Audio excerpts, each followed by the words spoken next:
Вървяла се червената шапчица из гората с кошница в ръка. Та наникала си една весела песничка, когато насреща си видяла вълка. О, здравейте, червена шапчица. Накъде така си се запътила? Не съм те виждал отдавна тук. Може би отидеш към болната си баба? Не, тя наскоро оздравя и се чувства много добре. Отивам при болната и съседка баба Вунка. Искаш ли да дойдеш с мен да ми помогнеш? Да бе, тръгнал съм се занимавам с баба ти Вунка. Нямаш ли си друга работа? Дай да спим по едно сокче в плейграунд, мола. Ти май не знаеш как да се забавляваш. Вълчо, всички знаем как да се забавляваме. Знаеш колко е хубаво да се помага на хората. Ето, например, баба Вунка е много болна и аз ще й помогна. Слава работа, няма си губя деня да помагам на други. Червена шапчица, казвам ти, не се занимавай с тези работи. Дай ти воя в мола да пием по едно сокче. Той да иска да се сприятелим, Вълчо, мисля да довърши това, което съм започнала. Моята цел е да помагам на другите. Колко си заблудена, но щом не искаш да вървиш с мене, върви тогава. Щом си решила да си преподаваш деня, чао. Кой го казва? Чу ли нещо? Не, чао.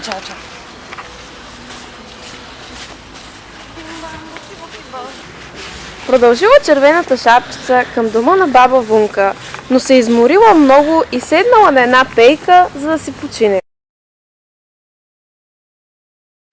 В този момент вълкът се появи от храстите най-неочаквано. Момиче, ти още ли се мотаеш из гората? Не си ли изморил твоето добро дело? Да, така е, Вълчо. Поизморих с тази тежка кошница в ръка и реших да си седна. Но, както казах, си заслужава. Усмивката на баба Вунка ще ме зареди с достатъчна енергия. Шапчица, ти си изгубила ума. Шапчица, къде си се загубила така ума? Абе, ти нямаш ли си друга работа или по цял ден ходиш и скиташ до горите и се чудиш с кой да се закачаш? Честно казвам да ти кажа, нямам си друга работа. Това те гледам, защото ми е много скучно. Но как така, дай да отидем в мола да изпием един сок и да извикаме хумористите. Нали сте приятелки от едно време? Имам желание, Вълчо, но ще трябва да ти откажа. Доброто дело е по-важно за мен. Ще отида първо при баба Вунка да й занеса супата, че ще изтине скоро. Жалко. Мислих, че ще е забавно с теб. Но явно няма да мога да се сприятелям. Аз тръгвам. Чакай, Вълчо! Имам една идея.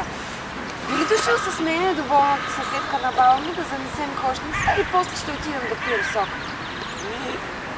Без това няма какво да правя, ще дойда с теб.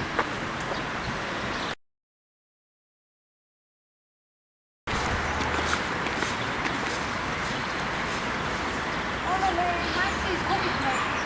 Чакай, слагам моя умен телефон и той ще ми скаже часове. Стоп! Браво, Вълчо! Айде!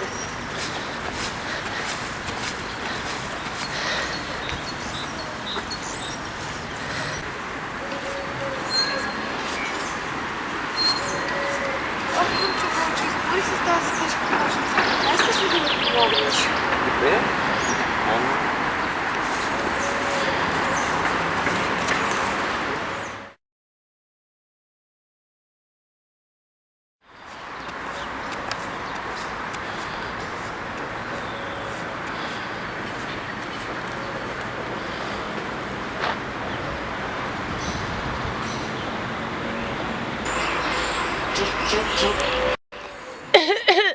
Кой е? Ти ли си червена шапчице? Аз съм, баба, отвори. Влез, мило момиче! Тък му гледам любимия си сериал "Стъклен листопад от любов". О, браво, бабо! Червена шапчице, а кой е това до тебе? Чекай да си сложа очилата. Това е моят приятел Вълка. Той ми помогна с кошницата. Добър ден. Ние тук носим малко храна, да ви е сладко.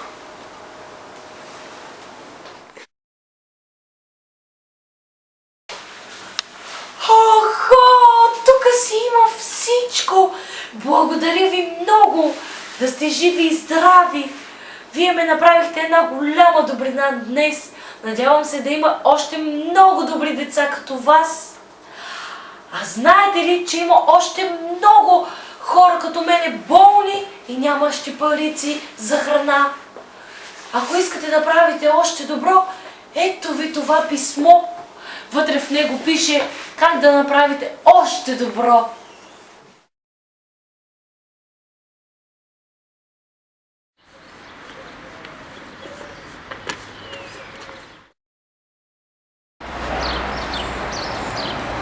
Знаеш, червена шапчица? Кажи, Вълчо, време е да се обарим на кума Лиса и да ходим да пием сок ли? Не, аз искам да помагам на още хора.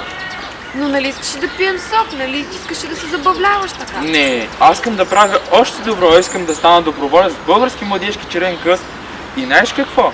Промях, че ти беше права. Аз се почувствах много добре, когато помагам на други хора. Ами кума Лиса? Ще поканим и нея и тя да помага на други хора.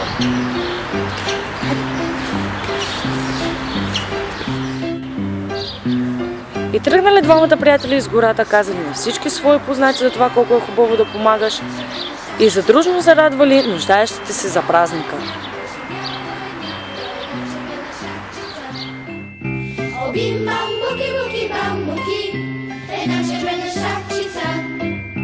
O bim bam buki, jedna czerwona szapcica. Веднъж тя отишла в гората да бере цветя. Веднъж тя отишла в гората да бере цветя. О бим бам буки, гората да бере цветя. О бим бам буки, гората да бере цветя. Там я срещнал един кръвожаден вълк. Там я срещнал един кръвожаден вълк. О бим бам буки, един кръвожаден